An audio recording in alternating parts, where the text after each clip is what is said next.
In chapter 5, verse 8, you're all familiar with, take heed, your adversary, the devil, prowls around like a roaring lion, seeking someone to devour.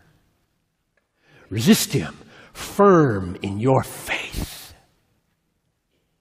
And after you've suffered a little while, the God of all grace will himself restore, establish, and strengthen you. So what does the lion eat? What's to devour you? That probably doesn't mean your muscles, flesh, bone.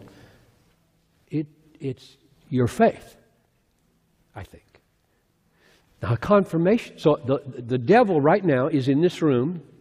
He hates what's going on here. And he wants to just eat your faith. And he has all kinds of ways of sowing thoughts in your mind that cause you to see anything faith-building, I might say, as ridiculous. So he wants to eat your faith. If he can eat your faith and consume it and destroy it, he doesn't care what else you do.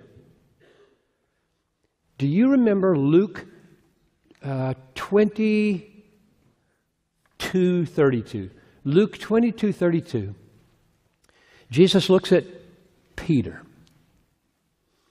and he says, Satan has demanded to have you, that he might sift you like wheat. Now what is that picture? So you got a sifter here, right? And you got Peter and the sifter, and Satan wants to sift you, Peter, like wheat. So he pushes you through the sifter. What does he want to stay in the sifter, or what do you call it, sieve, or whatever the right word is? And what comes out the bottom? And my answer is, he just wants to push Peter through, and out comes Peter, and up here is faith. Right? I want faith out of your life. Satan has demanded to have you. I think that's what he did with Job as well. Satan comes to God and says, let me just take him let me just wipe out his kids, and then he won't believe anymore. And that didn't work. Let me attack his body. And he said, well, but just don't kill him. So he diseases him, and that didn't work. He kept trying to sift him and get faith out of his life with suffering, which is what the context is in 1 Peter 5:8. And here's what Jesus said. Jesus says, I have prayed for you that your faith may not fail. And after you have turned, strengthen your brothers. Not if you turn. Jesus is looking right into Peter's face and saying, okay, we're going to do a Job kind of thing here. Satan wanted to sift